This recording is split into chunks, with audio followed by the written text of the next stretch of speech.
25 जून 2024। मीठे बच्चे, पक्का पक्का निश्चय करो कि हम आत्मा हैं। आत्मा समझकर हर काम शुरू करो तो बाप याद आएगा, पाप नहीं होगा। तो जब निश्चय पक्का हो जाएगा कि मैं आत्मा हूँ, तो देह नहीं हूँ ये भी निश्चय पक्का हो जाएगा। और जब आत्मा समझकर हर काम करेंगे, क्योंकि आत्मा है, आत्मा के साथ साथ अपना पिता को याद करना है, तो फिर वही शिव बाबा याद आएगा। और फिर वो जो प्योर एनर्जी दोनों तरफ से फ्लो होगा, क्योंकि आत्मा समझने से ही, आत्मा पक्का होने से ही आत्मा के क्वालिटीज़, आत्मा के पावर्स सब एक्टिवेट हो जाएंगे और पाप नहीं होगा। तो हमारे पास जो चॉइस होता है, उस समय हम पुण्य कर्मा ही चूज़ करेंगे, क्योंकि हम उस स्टेट में रहेंगे, खुद से जुड़े रहेंगे। प्रश्न: कर्मातीत स्थिति को प्राप्त करने के लिए कौन सी मेहनत हर एक को करनी है? कर्मातीत स्थिति के समीपता की निशानी क्या है? उत्तर: कर्मातीत बनने के लिए याद के बल से अपनी कर्मेंद्रियों को वश में करने की मेहनत करो। तो जितना याद करेंगे उतना हमारा पावर बढ़ते जाएगा, पावर जागृत होते जाएंगे। और जब जागृत रहेंगे, पावर होगा, तो फिर कर्मेंद्रिय जो दिखा रहे हैं, कर्मेंद्रिय जो सुना रहे हैं, जो भी फीलिंग करा रहे हैं, उसके वश में नहीं आएंगे, उससे प्रभावित नहीं होंगे। हम दूसरे जो पॉसिबिलिटीज़ है उसके तरफ भी ध्यान देंगे। और जब हम दूसरे बहुत सारे पॉसिबिलिटीज़ पर ध्यान देते हैं, तो वो जो एनर्जी है वो चारों तरफ बढ़ता है, थॉट्स हर एक बात में डिस्ट्रीब्यूट हो जाता है। पर जब एक जगह पे हम फोकस करते हैं, जो कर्मेंद्रिय हमें दिखा रहे हैं, फिर उसमें हम डेप्थ में फंस जाते हैं। और वहाँ वो डेप्थ में ही हम सारे बात को एसोसिएट कर लेते हैं, पुराने बातों को याद कर लेते हैं, पुराना एक्सपीरियंस को, बिलीफ सिस्टम्स को हम वहाँ पर जोड़ देते हैं और जोड़ के उस बात को पक्का कर देते हैं कि हाँ ऐसे ही हुआ। तब हमारे अंदर का वो ताकत ख़त्म हो जाने के कारण कर्मेंद्रियों से निकलना बहुत मुश्किल हो जाता है। कर्मेंद्रिय जो दिखा रहे हैं उससे डिटैच होना और बाकी भी पॉसिबिलिटीज़ हो सकता है, वो उसमें उस स्टेट में आ जाना, खुद से वापस कनेक्ट हो जाना बहुत मुश्किल हो जाता है। इसलिए बाबा कहते हैं, अभ्यास करो, मैं निराकार आत्मा, निराकार बाप की संतान हूँ। सब कर्मेंद्रियाँ निर्विकारी बन जाए, ये है ज़बरदस्त मेहनत। जितना कर्मातीत अवस्था के समीप आते जाएंगे, उतना अंग अंग शीतल, सुगंधित होते जाएंगे, उनसे विकारी बास निकल जाएगी, अतीन्द्रिय सुख का अनुभव होता रहेगा। तो ये सुख कुछ अलग ही सुख है, इंद्रिय के वश में सुख नहीं है, वो उससे ऊपर वाला सुख है, जो कभी भी मिल सकता है और कभी भी होगा। किसी इंद्रिय के कंट्रोल में नहीं है कि वो इंद्रिय चाहे तो मुझे सुख दे और नहीं चाहे तो सुख नहीं दे। ओम शांति।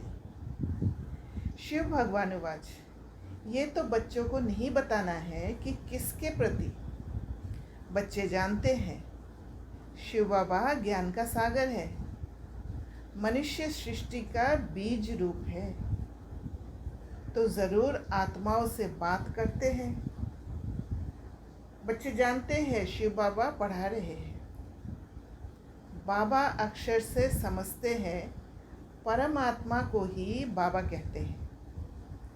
सब मनुष्य मात्र उस परम आत्मा को ही फादर कहते हैं। बाबा परम धाम में रहते हैं। पहले पहले ये बातें पक्की करनी है, अपने को आत्मा समझना है और ये पक्का निश्चय करना है। बाप जो सुनाते हैं वह आत्मा ही धारण करती है। जो ज्ञान परमात्मा में है वह आत्मा में ही आना चाहिए, और ये तभी संभव होगा जब खुद से जुड़े रहेंगे, खुद के साथ हमारा संबंध होगा, तभी वो आत्मा निश्चय होगा। तभी वो समझ में आएगा कि आत्मा ही धारण करती है, और जो ज्ञान बाबा दे रहे वो आत्मा में ही आना चाहिए। अगर हमारा कनेक्शन ही आत्मा के साथ नहीं है तो फिर वो बात समझ में ही नहीं आएगा। इसीलिए वो इनर वॉइस, इंट्यूशन से जुड़ना बहुत ज़रूरी है। जो फिर मुख से वर्णन करना होता है, जो आत्मा में है वही मुख से वर्णन करना होता है। जो कुछ भी पढ़ाई पढ़ते हैं वह आत्मा ही पढ़ती है। आत्मा निकल जाए तो पढ़ाई आदि का कुछ भी मालूम ना पड़े। आत्मा संस्कार ले गई, जाकर दूसरे शरीर में बैठी, तो पहले अपने को आत्मा पक्का पक्का समझना पड़े। देह अभिमान अब छोड़ना पड़े। आत्मा सुनती है, आत्मा धारण करती है।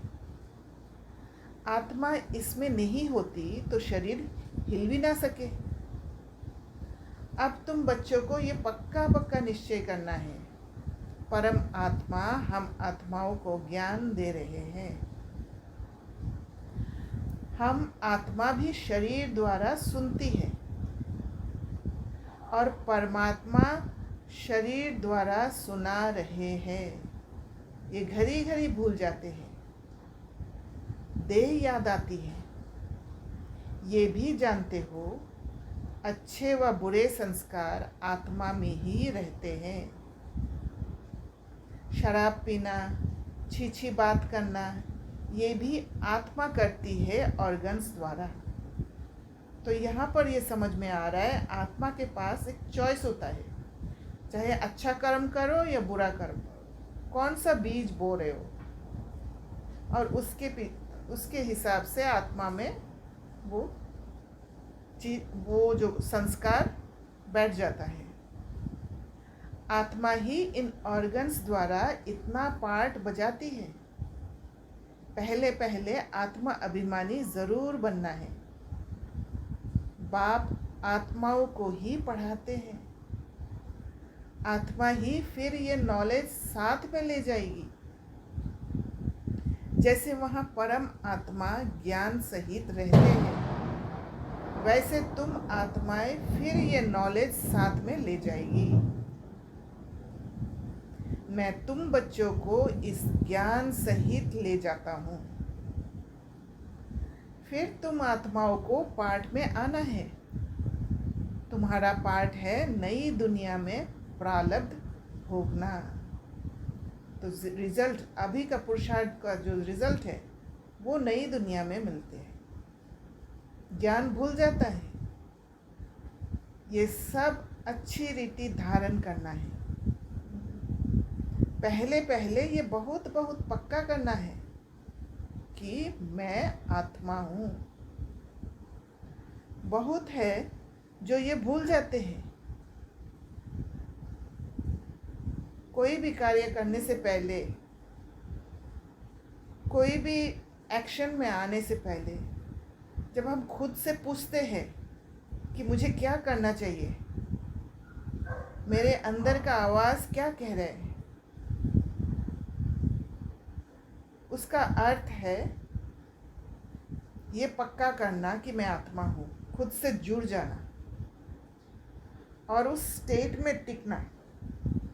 कार्य करने से पहले मैं आत्मा हूँ उस स्थिति में टिकना, माना खुद से कनेक्ट होना। अपने साथ बहुत बहुत मेहनत करनी है, और ये मेहनत यही है कि एकांत में बैठ के खुद के साथ जुड़ने का प्रैक्टिस करना, खुद के साथ बात करना। तभी ये प्रैक्टिस, जब हम संगठन में होंगे, कोई सिचुएशन आएगा, कोई परिस्थिति आएगा, तो उस समय भी हम खुद के साथ जुड़ के अपने अंदर से क्या आवाज़ आ रहा है, वो गाइडेंस क्या मिल रहा है। क्योंकि वो गाइडेंस क्या होता है, जब खुद से जुड़ते हैं तो वो जो स्टेबल स्टेट है, स्थिरता जो है, वो स्थिरता बाबा जो मैसेज हमें दे रहे हैं वो हमें मिल जाता है, और उसी हिसाब से हम कार्य करते हैं। तब वो कोई रॉन्ग कर्मा नहीं करते हैं। तो यही मेहनत करनी है।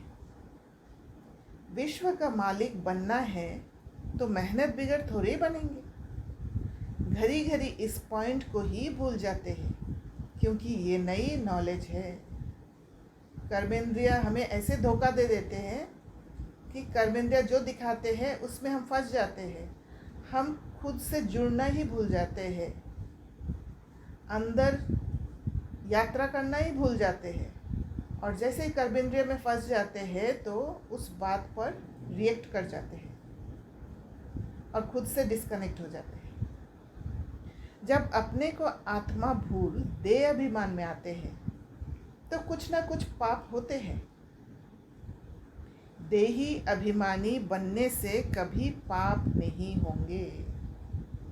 माना खुद से जब कनेक्ट रहेंगे, सही गाइडेंस मिलेगा, बाबा का मैसेज मुझ तक पहुंचेगा, तो फिर पाप नहीं होंगे, पाप कट जाएंगे।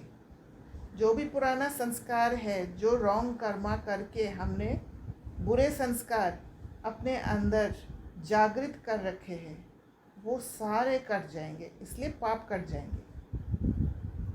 फिर आधा कल्प कोई पाप नहीं होगा। तो वो अच्छा कर्म करने का जो पैटर्न वो बन जाएगा, और ऑटोमेटिक हम अच्छे कर्म करने लग जाएंगे। ऑटोमेटिक खुद के साथ जुड़ने का अभ्यास हो जाएगा।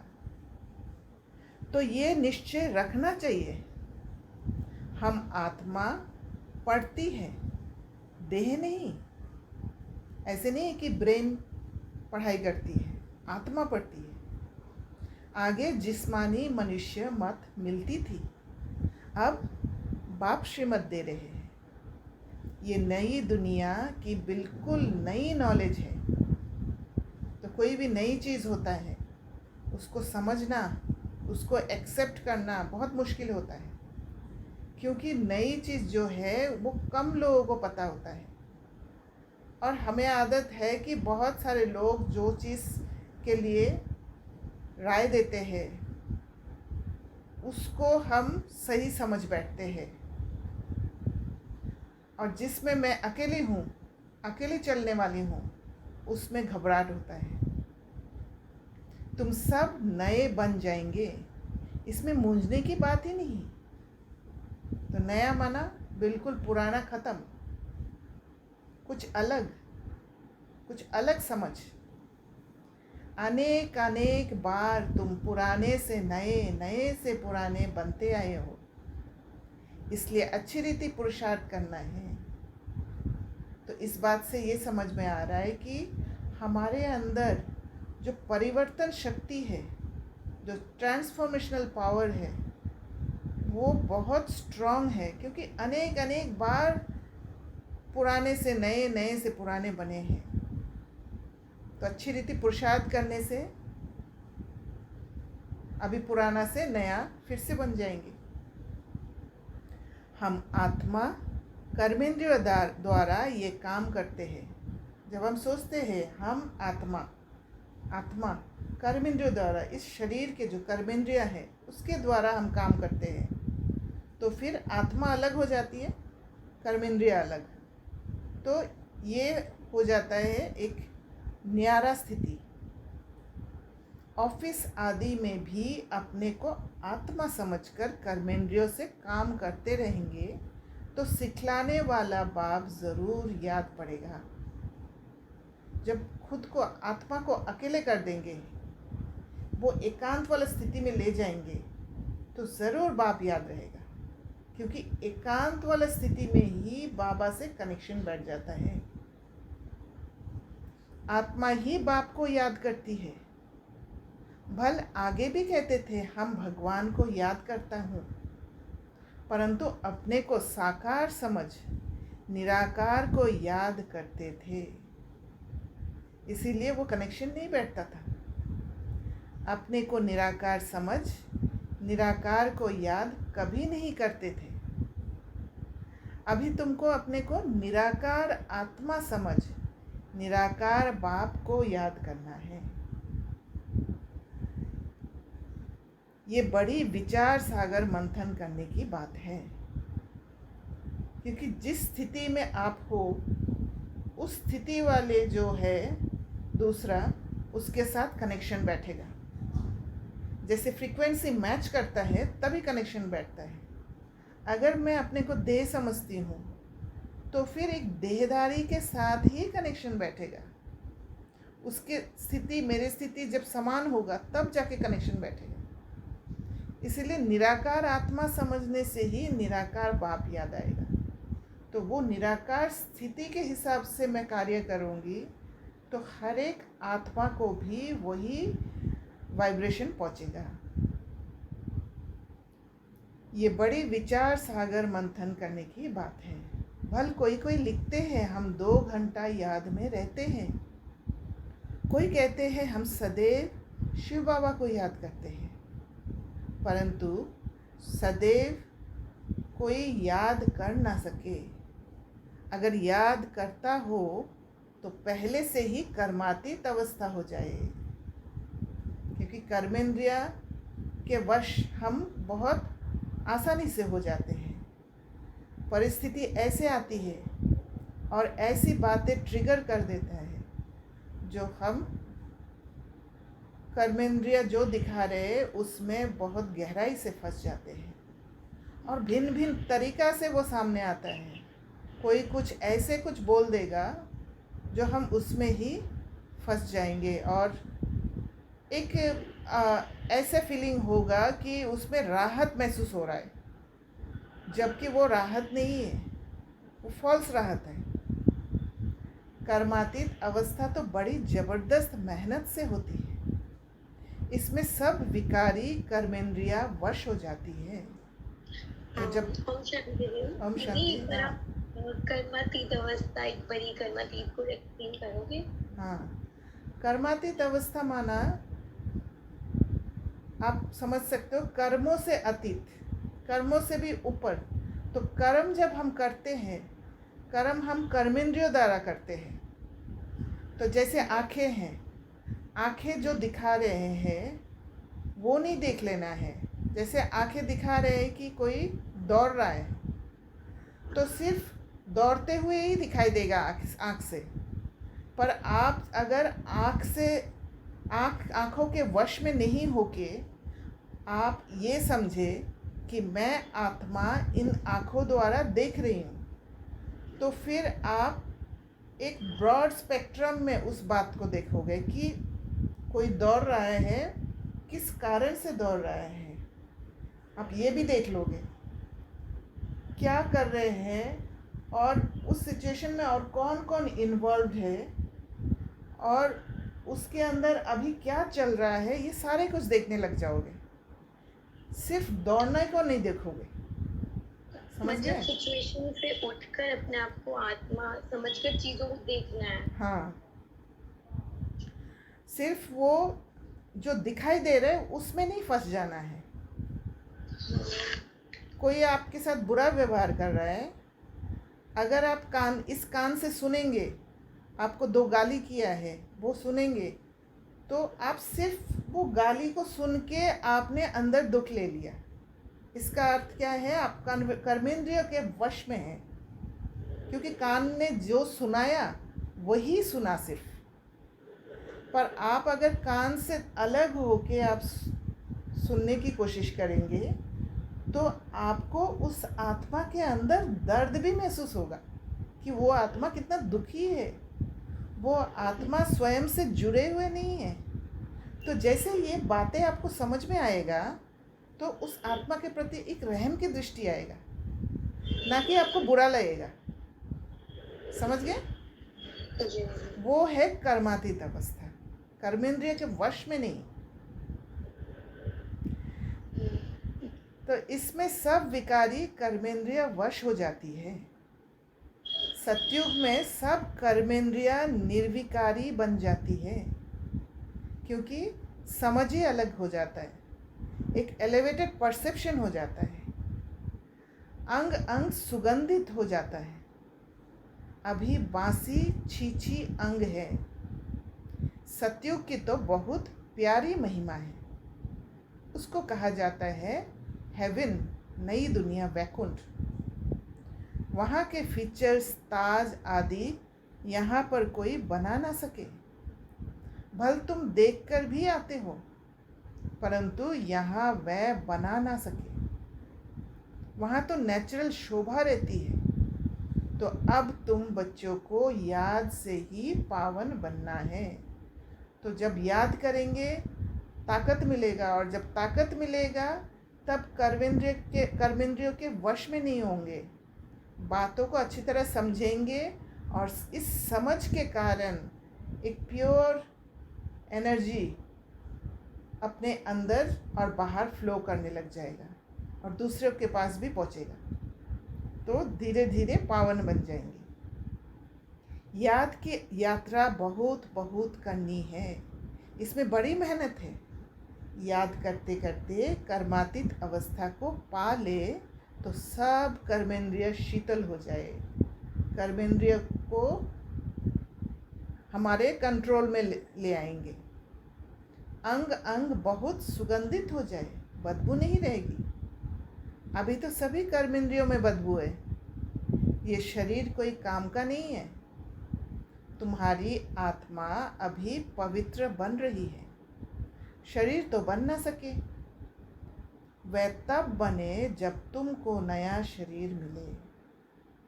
अंग अंग में सुगंध हो, ये महिमा देवताओं की है। तुम बच्चों को बहुत खुशी होनी चाहिए। बाप आया है तो खुशी का पारा चढ़ जाना चाहिए। बाप कहते हैं मुझे याद करो तो विकर्म विनाश होंगे।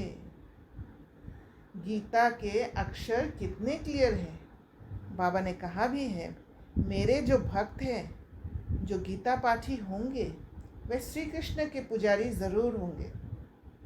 तब बाबा कहते हैं देवताओं के पुजारियों को सुनाना। मनुष्य शिव की पूजा करते हैं और फिर कह देते हैं सर्वव्यापी। ग्लानि करते हुए भी मंदिरों में रोज जाते हैं।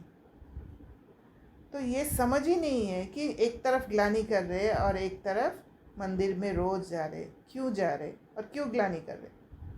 शिव के मंदिर में ढेर के ढेर जाते हैं। बहुत ऊंची सीढ़ी चढ़कर जाते हैं ऊपर में।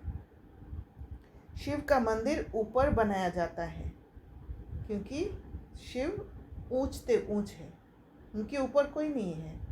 तो ये सब एक दृष्टांत है।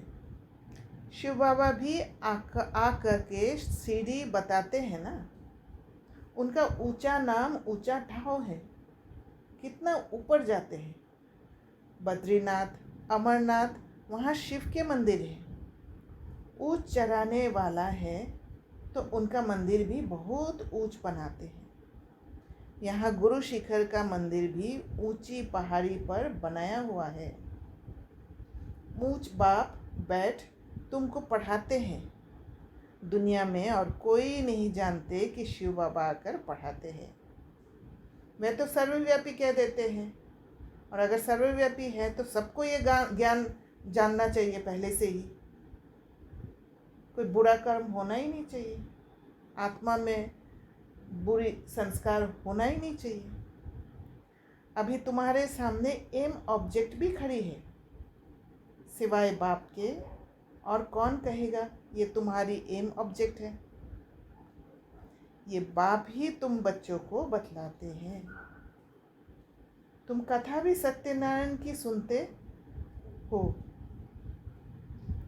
वह तो जो पास्ट हो जाता है उनकी कथाएं बताते हैं कि आगे क्या क्या हुआ, क्योंकि पास्ट में जाने का आदत है तो पास्ट वाली बात कथा के रूप में सुनाते हैं, जिसको कहानी कहा जाता है। और कहानी सुनाने में भी बहुत रस लेकर सुनाते हैं, चाहे वो खुद की कहानी हो। खुद की कहानी को भी बहुत रमणीक तरीक़े से बहुत कुछ ऐड करके सब्ट्रैक्ट करके बताते हैं। ये ऊंच ते ऊंच बाप बड़े ते बड़ी कहानी सुनाते हैं। और इस कहानी, ये जो कहानी है उसमें सत्यता है, उसमें मिलावटी नहीं है, कनरस की ज़रूरत ही नहीं है, इसमें मन रस है। ये कहानी तुमको बहुत ऊंच बनाने वाली है। ये सदैव याद रखनी चाहिए और बहुतों को सुनानी है। कहानी सुनाने के लिए ही तुम प्रदर्शनी व म्यूज़ियम बनाते हो। 5000 वर्ष पहले भारत ही था जिसमें देवताएं राज्य करते थे। ये है सच्ची सच्ची कहानी जो दूसरा कोई बता ना सके। ये रियल कहानी है जो चैतन्य वृक्षपति बाप बैठ समझाते हैं, जिससे तुम देवता बनते हो। इसमें पवित्रता मुख्य है। पवित्र नहीं बनेंगे तो धारणा नहीं होगी। शेरनी के दूध के लिए सोने का बर्तन चाहिए, तभी धारणा हो सकेगी। तो वो बुद्धि जो है, बुद्धि ही सोने का बर्तन है, जिसमें ज्ञान रूपी शेरनी का दूध। ये कान बर्तन मिसल है ना, ये सोने का बर्तन होना चाहिए। अभी पत्थर का है। सोने का बने तब ही धारणा हो सके। समझ में नहीं आता है क्योंकि पत्थर होने के कारण, इतना हार्ड होने के कारण उसके अंदर ये ज्ञान घुसता ही नहीं है, टक्कर खा के वापस आ जाता है। बड़ा अटेंशन से सुनना और धारण करना है, तो अटेंशन बहुत ज़रूरी है। कहानी तो इजी है जो गीता में लिखी है। वह कहानियाँ सुनाकर कमाई करते हैं, सुनने वालों से उन्हों की कमाई हो जाती है। यहाँ तुम्हारी भी कमाई है, क्योंकि एक एक शब्द को हम समझते हैं, चिंतन करके अंदर समाते हैं। पर वो जो कहानी सुनाते हैं वो लोग सिर्फ कनरस देते हैं, उसमें कोई धारणा नहीं होती है, उसमें कोई समझ नहीं होता है। सिर्फ जो सुनाने वाले के भावना के हिसाब से उनके अंदर इमोशंस जाग उठता है। ये तुम्हारी भी कमाई है, दोनों कमाई चलती रहती है, दोनों व्यापार है। पढ़ाते भी हैं, कहते हैं मन मना भव, पवित्र बनो। जब बाबा के साथ मन को लगाएंगे, भिन्न भिन्न चीज़ों के तरफ मन नहीं भटकेगा, एक जगह पर एकाग्र हो जाएगा मन, तब पवित्र बन जाएंगे। ऐसे और कोई नहीं कहते, ना मन मना भव रहते हैं। कोई भी मनुष्य यहाँ पवित्र हो नहीं सकते, क्योंकि भ्रष्टाचार की पैदाइश है। रावण राज्य कलयुग अंत तक चलना है, उसमें पावन होना है। पावन कहा जाता है देवताओं को, ना कि मनुष्य को। सन्यासी भी मनुष्य हैं, उन्हों का है निवृत्ति मार्ग का धर्म। बाप कहते हैं मुझे याद करो तो तुम पवित्र बन जाएंगे। भारत में प्रवृत्ति मार्ग का ही राज्य चला है। निवृत्ति मार्ग वालों से तुम्हारा कोई कनेक्शन नहीं है। यहाँ तो स्त्री पुरुष दोनों को पवित्र बनना है। दोनों पहिए चलते हैं तो ठीक है, नहीं तो झगड़ा हो पड़ता है। पवित्रता पर ही झगड़ा चलता है, और कोई सत्संग में पवित्रता पर झगड़ा हो ऐसा कभी सुना नहीं होगा। ये एक ही बार जब बाप आते हैं तब झगड़ा होता है। साधु संत आदि कभी कहते हैं क्या कि अबलाओं पर अत्याचार होंगे? यहाँ बच्चियाँ पुकारती हैं, बाबा हमको बचाओ। बाप भी पूछते हैं, नंगन तो नहीं होते हो? क्योंकि काम महाशत्रु है ना, एकदम गिर पड़ते हैं, बुद्धि ही एकदम पत्थर के पत्थर बन जाते हैं। इस काम विकार ने सबको वर्थ नॉट ए पेनी बनाया है। बाप कहते हैं 63 जन्म तुम वैशाला में रहते हो, अभी पावन बन शिवालय में चलना है। ये एक जन्म पवित्र बनो, शिव बाबा को याद करो तो शिवालय स्वर्ग में चलेंगे। फिर भी काम विकार कितना ज़बरदस्त है, कितना हैरान करते हैं। कशिश होती है, कशिश को निकालना चाहिए। ये जो आकर्षण है, उस आकर्षण से छूटे रहना चाहिए। क्योंकि थोड़ा सा जैसे कोई मैग्नेट होगा और उसमें आयरन होगा, एक कोना में भी आयरन है तो वो मैग्नेट ज़रूर खींचेगा। जबकि वापस जाना है तो पवित्र ज़रूर बनना है। टीचर कोई बैठा थोड़े ही रहेगा, पढ़ाई थोड़ा समय चलेगी। बाबा बता देते हैं, हमारा ये रथ है ना, रथ की आयु कहेंगे। बाप कहते हम तो सदैव अमर हैं, हमारा नाम ही है अमरनाथ। पुनर्जन्म नहीं लेते, इसलिए अमरनाथ कहा जाता है। तुमको आधा कल्प के लिए अमर बनाते हैं, फिर भी तुम पुनर्जन्म लेते हो।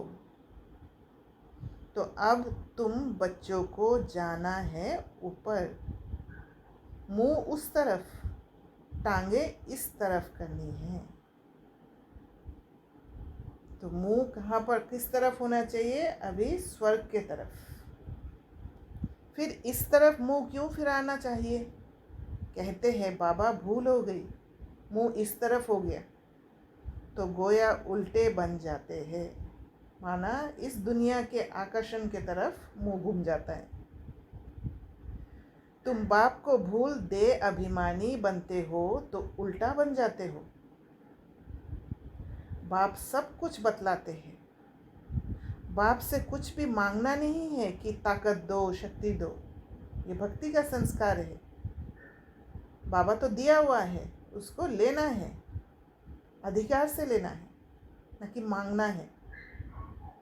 मांगते तब है जब भिखारी बन जाते हैं। इस ज्ञान में ऊंच नीच है ही नहीं। बाप तो रास्ता बतलाते हैं, योग बल से ऐसा बनना है। तुम योग बल से इतने साहूकार बनते हो जो 21 जन्म कभी कोई से मांगने की दरकार नहीं। इतना तुम बाप से लेते हो, समझते हो बाबा तो अथाह कमाई कराते हैं। कहते हैं जो चाहो सो ले लो। ये लक्ष्मी नारायण है हाईएस्ट। तो बाबा ने पूरा विधि बता दिया कैसे क्या करना है। अभी उस विधि के हिसाब से चलकर, वो डायरेक्टर के डायरेक्शन के हिसाब से चलकर कमाई करते जाना है। और यही पर है सब नंबरवार है। इसी से ही पद निर्धारित हुआ है सतयुग में। बाबा कहते पूरा पढ़ेंगे नहीं तो प्रजा में चले जाएंगे। प्रजा भी ज़रूर बनानी है।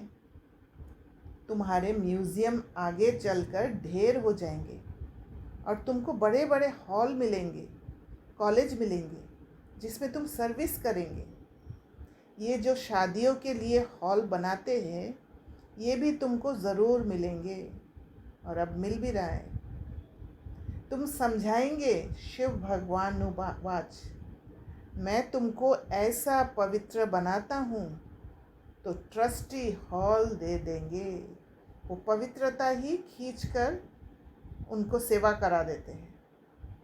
बोलो, भगवान उवाच, काम महाशत्रु है जिससे दुख पाया है। अब पावन बन पावन दुनिया में चलना है। तुमको हॉल मिलते रहेंगे, फिर कहेंगे टू लेट। बाप कहते हैं, मैं ऐसे मुफ्त में थोड़े ही लूँगा जो फिर भर कर देना पड़े। बच्चों के पाई पाई से तालाब बनता है, बाकी तो सबका मिट्टी में मिल जाना है। बाप सबसे बड़ा शराफ भी है, सोनार धोबी कारीगर भी है।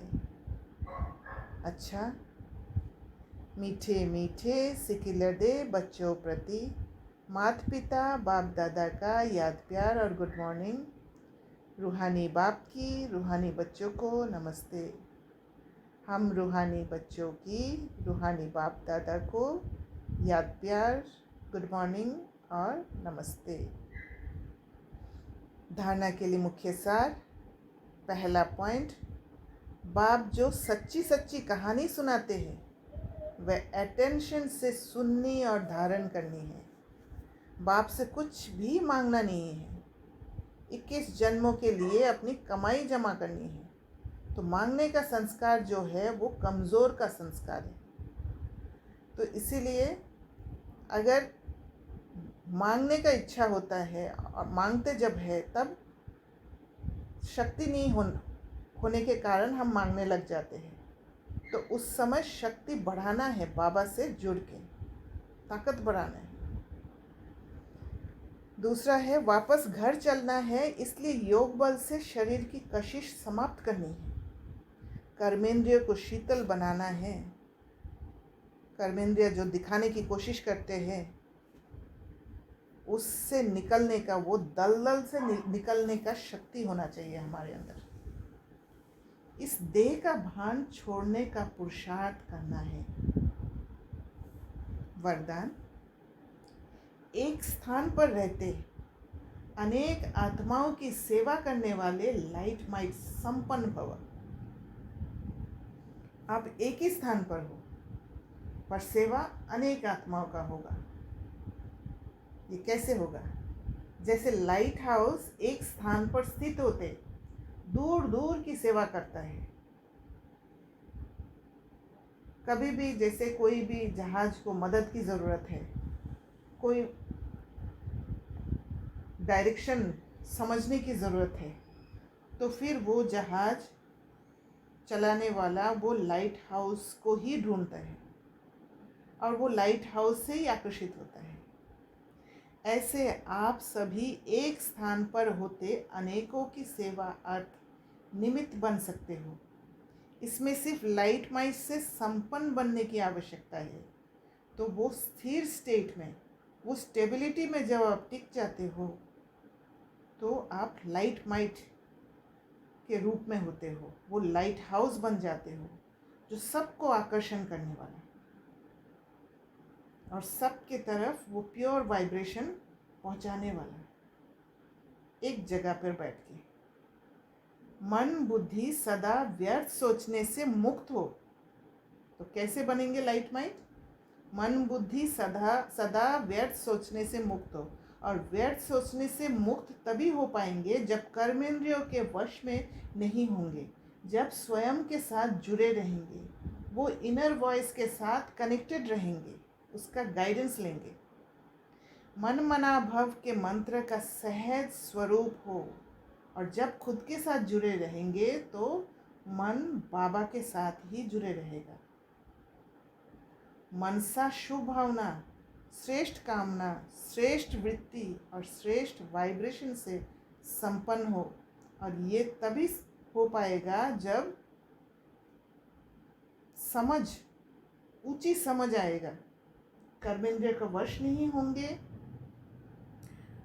खुद के साथ जुड़े रहेंगे और बाबा के साथ जुड़े रहेंगे तो फिर ये सारे स्थिति आ जाएगा। तो ये सेवा सहज कर सकते हो। यही मनसा सेवा है। मनसा सेवा ये नहीं है कि आप बैठ के देख रहे हो, दूसरा आत्मा को सामने ला के जोर से उसकी तरफ शक्ति भरते जाओ, वाइब्रेशन जा रहा है देखते जाओ। नहीं, वो ऑटोमेटिकली मनसा सेवा होगा जब आप खुद पर काम करके खुद को स्टेबल रखेंगे, खुद को प्योर रखेंगे, खुद को करप्ट होने नहीं देंगे। बाहर के कोई भी वातावरण में जो भी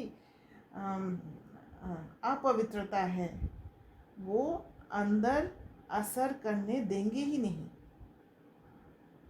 ये मनसा सेवा, ये निरंतर मनसा सेवा है। स्लोगन, अब आप ब्राह्मण आत्माएं माइट बनो और दूसरी आत्माओं को माइक बनाओ। जब ब्राह्मण आत्मा में शक्ति बढ़ेगा तो दूसरी आत्माएं ऑटोमेटिक माइक बन जाएंगी। अच्छा, ओम शांति।